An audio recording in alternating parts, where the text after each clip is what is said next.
We're talking about something called big data.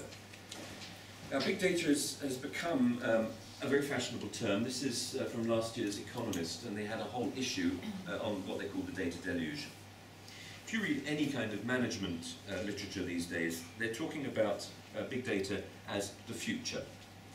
And it was sort of business word of the year last year. This year, it's just grown and grown and grown. A couple of quotes. This is from the Economist Intelligence Unit.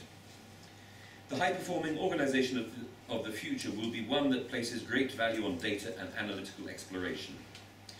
Another one. Almost no sphere of business activity will remain untouched by this movement. When we're talking about big data, we're talking about capturing huge amounts of data.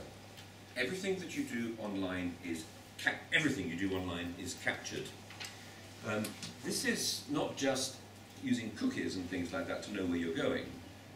This is knowing everything that you're doing online, and it's all brought together.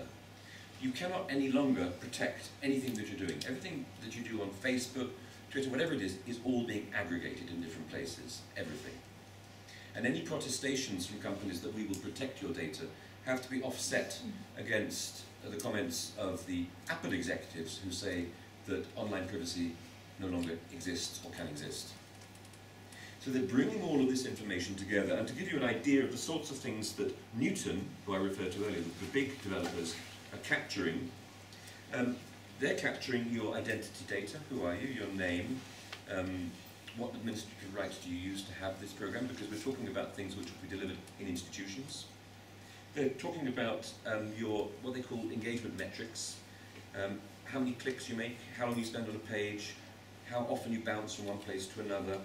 And this is fairly old stuff. It's been used for a long time by all sorts of people, people like Amazon, people like Barack Obama, whose his first election campaign was very successful, as we all know, but one of the reasons why he was so successful has been attributed to his use of social media.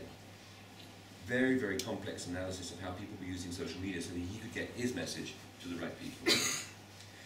They also then, what they call inferred content data.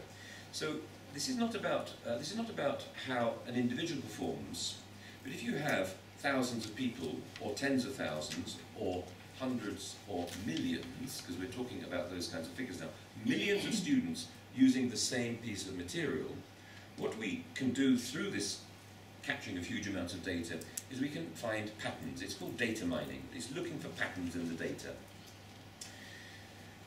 Now, we're looking at all sorts of data.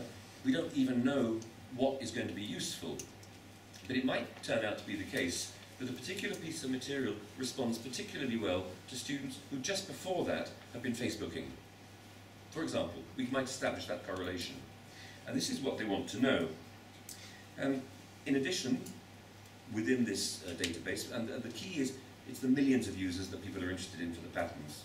In addition, they're looking at your grades as a student, and this data will capture your grades for your whole academic career. All of this is going online. It'll capture things like your disciplinary record, your attendance record, your sickness record, everything about you institutionally as a student. In other words, they're capturing everything about you. There is even now the capability, and some of the companies are using it, you may not be aware of it, they're not just measuring your clicks, but they can measure what you're doing with your mouse or your tracker. So if, like me, you're sitting there on your laptop, I sort of fiddle around, you know, like that. They're measuring that. They're measuring absolutely everything. George Orwell could not possibly imagine how far this kind of surveillance goes on.